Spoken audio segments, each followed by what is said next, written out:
My name is Emily. Welcome to my garden. It's a place where dreams are cultivated.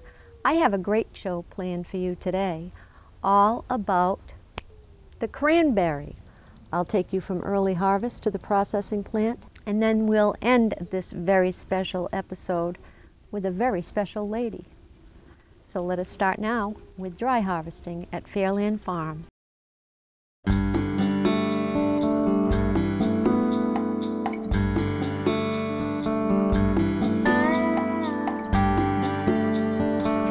I'm at Fairland Farm in Norton with the owner of these fine bogs, Fred Bottomley. If you could explain to me what we're doing. The machines are called Fairland. We are doing a dry pick of a variety called Early Blacks. We can start picking around September 15th based on color and, of course, weather. We need the berries to be perfectly dry. We usually start late in the morning so that whatever dew is on the berries and on the leaf has evaporated. Dry harvesting bogs once involved the tedious task of hand picking. Today, dry harvested bogs are picked using mechanical pickers. Harvesters all work in a similar manner, combing through the bogs to convey the fruit into a burlap bag. Once the bag is full, the operator stops the machine, removes the bag, and sets it on the bog. Some growers empty the bags into large plastic bins that can hold up to 300 pounds of fruit. Then they stack 2 more bins on top of the original bin as they proceed. The completed stack of 3 bins is then flown off of the bog via helicopter and onto waiting trucks for delivery to the processing plant.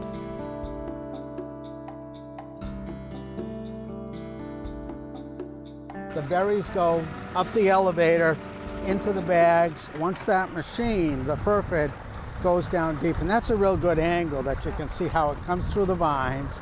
It's picking up around the teeth. It's picking up a lot of longer vine trash. The berries grow on the vertical uprights, not on runners. So the runners will get separated in turn.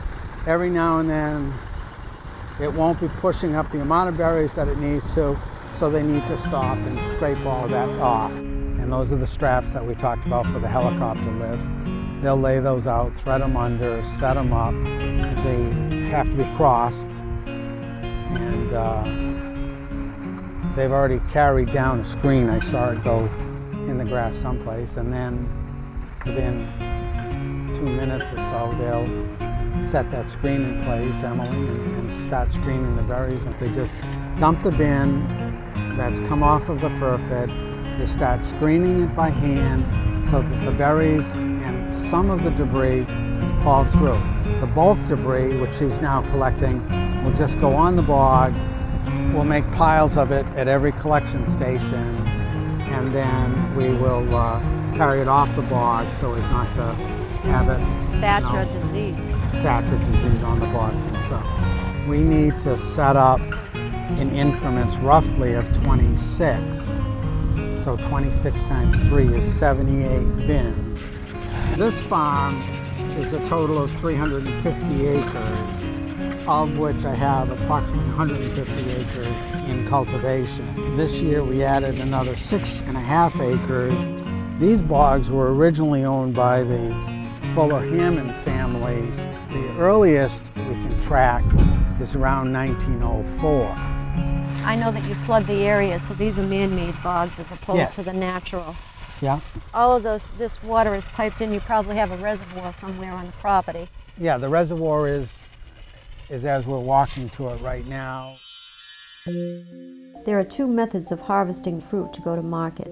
The other method of gathering berries is wet harvesting and is most often used for the production of berries destined for processing into jam, juice, and jellied sauce. Cranberries have a tiny hole in the center of them that creates a small air pocket, allowing them to float. Beds are flooded the night before the big harvest event, and the next day a water reel is driven through the water. Paddles churn up ripened cranberries and are agitated just enough to separate them from the vine to float to the top. In the 1960s, cranberry growers began to flood their fields for easier harvesting. This technique doubled picking activity, and to this day, as Mother Nature drapes the New England countryside with a blaze of fall color, the annual harvest begins.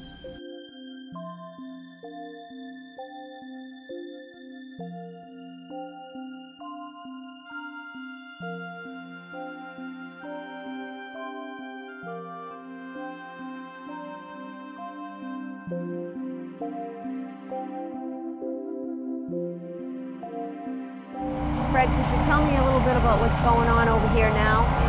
We're now in a bog that's right in the river system, and this particular bog we dry harvested. Now, wet harvesting is much different from the dry harvesting that we experienced not too long ago. Sure. The fresh fruit that we've done before is already in the marketplace in bag form for pre-Thanksgiving, Christmas, freezing of fresh fruit.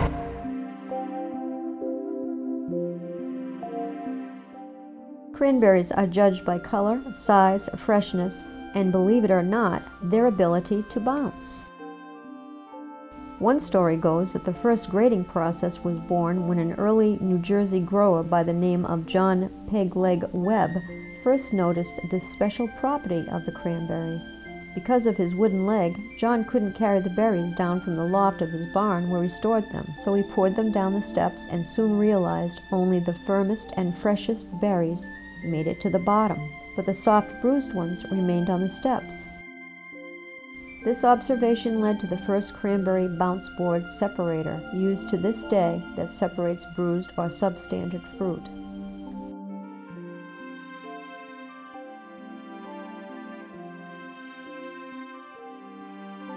The cranberry, along with the blueberry and Concord grape, is noted as being a native fruit.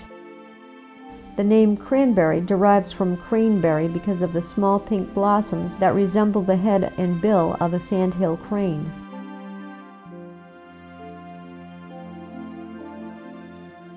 A beautiful tribal legend tells us that the cranberry was a gift from the Great Spirit and sent to earth in the beak of the dove. After we dry harvest, we always go through and get the balance of the berries by wet harvesting. The wet berries are primarily used for what purpose? For juice, as well as the sweet and dry cranberry. We try to get roughly 8 inches of water on the bogs so that the harvest tractors can agitate the berries. The fruit is then corralled together. A large pipe sucks up the berries into a metal box called a hopper. The hopper separates debris from the berries as they are being loaded onto a truck, and water is pumped back into the bog. The debris is sold to compost sites, while harvested berries are sent to receiving stations for sorting and inspecting for use in processed foods, juices, and sauces. Now I see there's people outside of the bog, and they're taking the boom out as it gets smaller to make a smaller corral. Yeah. So I'm thinking I may just don some chest waders and go on in. I think you should.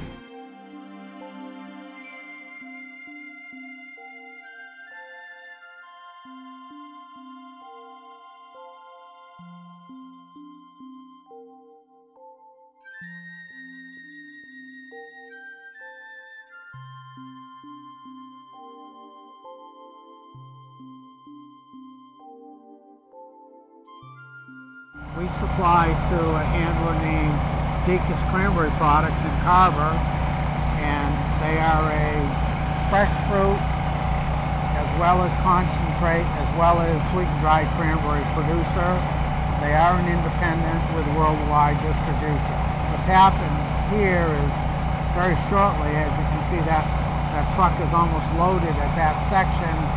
He'll toot a horn, which we have up on top of the stand, and the truck will move forward 2 or 3 feet, and then the next section, and on it goes till that's filled. We've got about probably a truckload here. As you can see, they're pushing the berries, the gentleman with a metal rake over there, and then these folks bringing the berries to that suction point.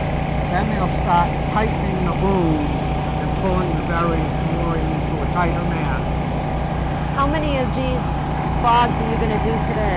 So we'll be switching from this bog. These are all the variety called Howes, H-O-W-E-S. We'll be going from here across the dike road over there, and we'll be doing Stevens next.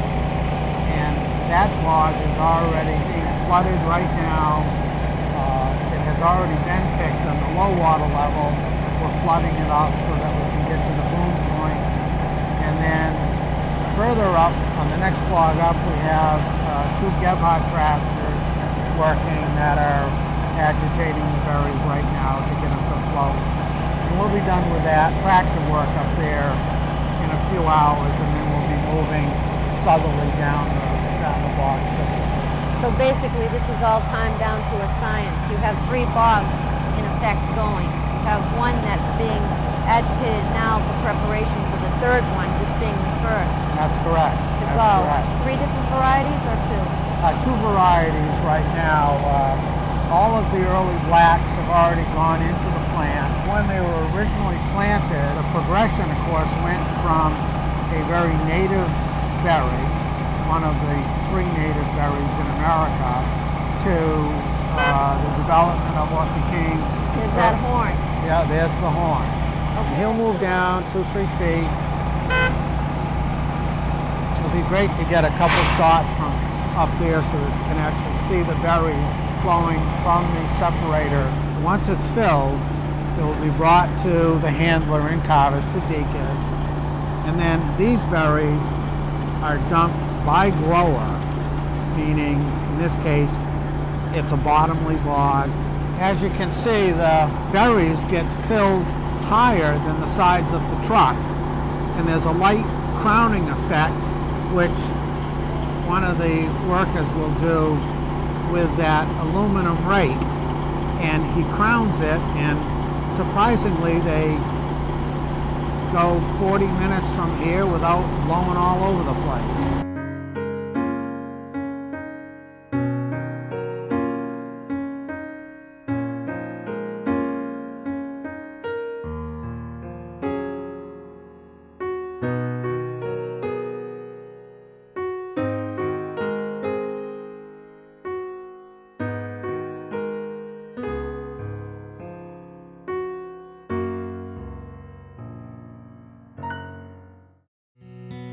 I am really thrilled, John, that you have given me a tour of this facility. It's incredible. You own this? Well, the Decas family owns it. I am one of the members of that family, and therefore that makes me a stockholder, so I like going through it once in a while myself. How did Decas begin, this business, this family-owned business, John? Well, the history of the family goes back to 1934, and that's when 3 brothers, my father and his 2 brothers, were talked into buying a 10-acre cranberry bog in the town of Rochester. At the time, they had a wholesale produce business, so they thought, well, let's do it and we'll peddle the cranberries as we peddle our produce, which they did.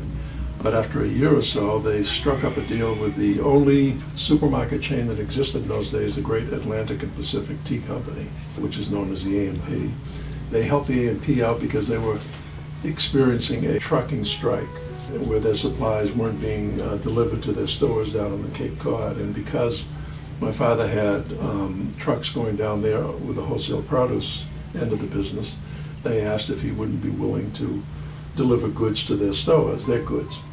So my father and his brothers were hard-working guys. They jumped onto that opportunity. What the heck, they're going to make some money out of it. But what they didn't realize that they would encounter difficulties with the union. There were bullet holes in their trucks, tires slashed, that kind of thing. They fought their way through that, and the MP was very grateful for that. In discussions with my uncle and my dad, they came up with the idea of, instead of selling them in loose boxes, they had a new concept, which would be to package them in 1-pound cellophane bags and or window boxes. We became the first cranberry company selling retail packages of cranberries in that form. And it caught on, and the problem arose that we didn't have enough cranberries to maintain that business. So then we started attracting growers, and they went around and said, hey, bring your cranberries over, we've got a new way of selling them, and that's how they became handlers. So they started out as growers, and became a handler that way. Decas and A&P started in the 40s. So we were really the first ones to do that. Pioneers in the industry, really. Well, in that kind of marketing we were. Part of what they had to overcome was they had to find a way to sell the berries that didn't qualify for fresh fruit, or berries that were left over that they didn't, that they had left over at the end of the season, because it was a seasonal kind of a sale. And trying to sell cranberries after Christmas is like trying to sell Christmas trees after Christmas, same thing, at least back in those days. So then they had to find industrial outlets for that fruit. And they struck up a relationship with some canners, some vegetable canners down in New Jersey, including a couple that became big-time cranberry handlers. The Pappas Company, for example. Decas was the original source of their berries. And now today they're one of the biggest cranberry handlers in the business. Same thing with Cliffstaff. And the Welsh Grape Company, we started them in cranberries. So we did have our little role in building the industry. In the early days, cranberries was a fresh product. It later we became a cranberry sauce industry. So we were cranberry sauce and fresh, and eventually we became a juice industry, but that didn't really take off until the late 70s, early 80s. People became more interested in juice, real juice. And actually more healthy. Cranberries jumped in on that, obviously, and with not only with straight cranberry juice, but with cranberry blends as well. And the 80s were kind of golden years for the cranberry industry. Towards the end of the 80s, the beverage industry started to change dramatically. There was more competition for cranberries. Cranberry juice sales kind of flattened out a little bit. We started to accumulate a surplus again. So I told the family, I said the three choices was either sell the business, sell the bogs. The other thing we could do is add value. And they said, well, how can you add value to cranberries? You want to make juice? We don't want to make juice. I said, no, how about sweet-dried cranberries? Because at the time, ocean spray really wasn't a big thing to the extent that it is today. You basically had to keep reinventing yourself. Well, yeah, and the industry has too. Yeah. And we had to accomplish two goals. One was to make a better product, one with more cranberry. We decided we're going to try to develop a berry with less sugar, more cranberry, all natural acids, and go out there on a competitive basis based strictly on quality. The second thing we had to achieve was we had to develop a technology that we could patent ourselves. And before you knew it, our growth was off the chart. We did not anticipate the growth that we had. And today I think we can produce as much as 27 million pounds over there. That is incredible. Yeah, it is, and we added on to it 2 or 3 or 4 times. But we went into the market with a product that it was listed more cranberry than sugar. We were first challenged on that premise. There were those who said that our product had more sugar than cranberry. The FDA got into the picture, examined the proposition, how we made those calculations, and ruled that we were right. We then became a sweet-dried industry, because today that's the fastest, still remains the fastest growth area in our industry. We're at least in 25 countries. We have now full-time employees representing us in Europe and in Asia. And now we've evolved beyond sweet-dried cranberries, and the next level and the next platform you're going to see, which has already started, and we're leading in that department, I think, and that's nutraceutical products. Our powders and our oils and our clinical studies where we've proven the benefits of cranberries, the uniqueness of the cranberry health benefits, and that is a very large segment of our company now. The 3 original brothers are long gone, obviously. They never saw this plant and this initiative that we developed. I wish they could have, but it's something that we're proud of, the family's proud of, and the industry, it's been good to our family, good to our employees, good to our growers, and good to the industry. Farming goes back so many years, and technology now has come into play with it. And I really admire the way that you have grown throughout the whole thing. Well, we have grown, but we've had our ups and downs as well, and there are some difficulties along the way. And when you're dealing in the food industry, there's an enormous amount of regulations that you have to adhere to, that we want to adhere to, obviously. Food safety is a big issue. We emphasize that. And even though we even have now regulations coming down from Homeland Security. So it cuts into your bottom line, obviously, and in your ability to pay the growers as much as you'd like to pay them. You have to go with the flow. Well, you do. We've grown with it, and we've got people now who are used to it, and we're very technically astute, and our scientists, our quality control people. I mean, they're all good people who understand that nature of the business, and so they get a lot of credit for our success.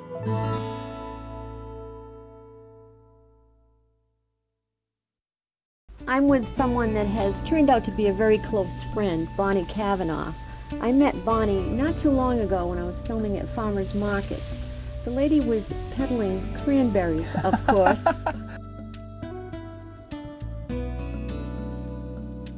Through all of that, I had the opportunity, Bonnie, and I thank you, to dry harvest, as you've seen, wet harvest, as you've seen, and go to the plant.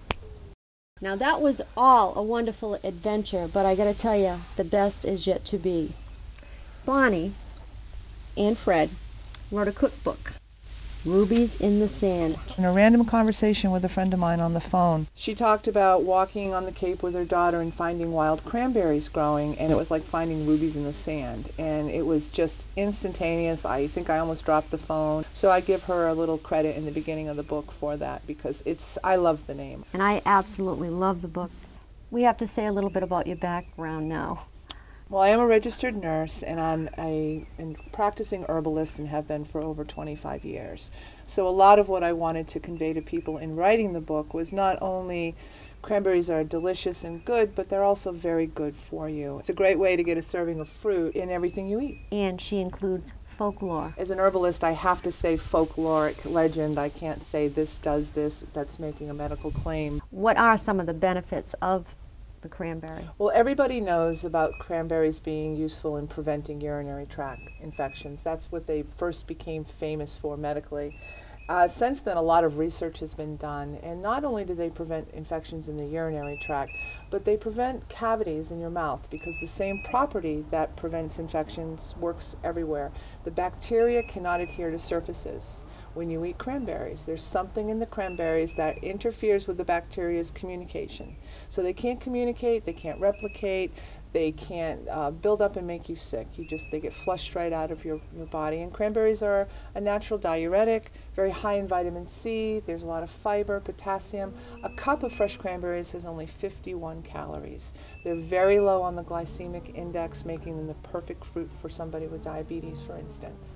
So they are a super berry. I hear people talk about mangosteen and acai berry and goji berries and how we have to have these imported berries in our diet. We really don't. We have a native, sustainable berry that grows practically in our backyards, as you found out, all in southeastern Massachusetts. So I think really that this is America's super berry. I think it's wonderful too, and it is a native berry. You can't get any more fresh than that. Some of the recipes that are in this book are fabulous. I mean, you go from the gamut to appetizers, to desserts, to cordials, and you brought along some little samples. Cranberries always have been eaten seasonally, meaning November and December has been cranberry season. And one of the things that Fred and I really wanted to do when we thought about writing Rubies and actually began to write it was to come up with ways to get people to eat them year-round. So you needed different recipes. For instance, there's a cranberry barbecue sauce in there. There's a cranberry strawberry cold soup, which is excellent. It's a great soup to serve for a spring bridal shower or a baby shower. And then there's things like this that I brought along. It's called Cape Cod coleslaw. It's got some celery seed in there, which is really good for you. It has caraway seeds. Caraway is what we know as a carminative herb. It's really good for your digestion. It's got cabbage, which is a very healthy vegetable for you to eat. And of course it has cranberries. There's a little bit of honey in there. Instead of sugar, I put honey in. And then a little bit of mayonnaise, because you need that for the moisture. But I had fun doing this. I mean, I literally would sit in my kitchen with a couple of ingredients. Sometimes that's all I had in my kitchen. One day I had apples and onions, and I'm like, what can I do with this? So I made an apple, onion, cranberry curry. Just slice it all up and sauteed it in a little bit of olive oil. I'm not a professional chef. I'm not a professional cook. Every recipe in there is easy. Very easy and not complicated. Doesn't have a lot of fancy ingredients in it. I'm sure that coleslaw would complement many a meal, but I also like this. This is like a trail mix. Yeah, I just go to the grocery store and I buy organic raw nuts, and I mix them all together depending on, what I feel like grabbing off the shelf. It changes every week, and I throw my sweetened dried cranberries in there, because a 1 ounce serving of the sweetened dried cranberries is equivalent to drinking 2 whole glasses, 2 8-ounce glasses of cranberry juice cocktail. Really? You get a fraction of the sugar that you would in the juice, and you get the fiber from the berry itself. So don't think that because they're sweetened and dried, they're not good for you. They're just as good for you as the juice is. The juice has been used in most of the testing, but Decas Cranberry, which you met Mr. John Decas last week, he's Awesome. actually sponsored a lot of research, medical research, using the dried cranberries. It's a less expensive form of the berry for the consumer to have, so it would be a practical addition to anybody's food budget. And it's really available year-round. Year-round. Much like the frozen cranberry. Yeah, they're hard to find though. A lot of grocery stores don't carry frozen cranberries. I always have them in my freezer, and that's where these came from today, because these were right from the bogs that you filmed in. And I just stash a bunch of them in there every year and make cranberry cordials in the spring and summer. Before we end and go on to the cranberry cordial, if you want to bring a little gift, maybe Yeah. along with the cordial, Yeah. people would eat this up. Mark my word. Yeah, very easy, very Can simple. we try that? Well, it's 12 o'clock somewhere, so I really think we can try that, you know. Okay. It's something that I make every year. I give it out as gifts to friends and family. I just take some cranberries in a jar. And you are going to leave that with me, right? I put this with some orange juice or grapefruit juice, sort of like a Cape Codder version of that. Nice. Believe it or not, this is really a way to get your medicine too. It's because the cranberries are soaked in the alcohol for a month. All their medicinal benefits are extracted into the alcohol, and that's what you're getting when you drink this. So Emily, I'd like you to try this. Please drink responsibly. Yummy. I love it. Really good. I can give you the recipe. It's right in the book. Perfect. I have to thank you for this adventure. My claim to fame is being able to make something out of the things that are at hand. I'd like to share a couple of very special, little, inexpensive table pieces that you can make to grace your table with the cranberries. In the summertime, it would be inexpensive for you to just go out into the fields and pick some beautiful Queen Anne's lace, cranberry in lace. Used hydrangeas for this.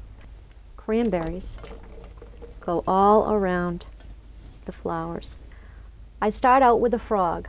Frog basically has little tines that come up, so you can put your flowers in it. You don't want to forget the water, cover the frog and where it's submerged. In the past, I have been known to try to bring spring in by growing some hyacinths. And I thought, what if we fill the bottom of the hyacinth jar with the cranberries? Guess what? A little tea light fits right in the top of that, just like so. And it looks very much like the silver band that matches my vase. Well, there you have it. We part until we meet again. See you next time here in Emily's Garden.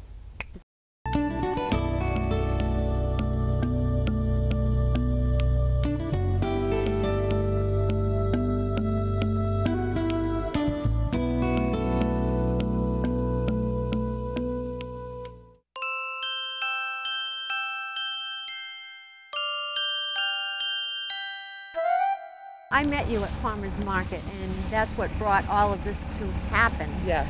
What exactly do you do for What exactly do you do for Fairland?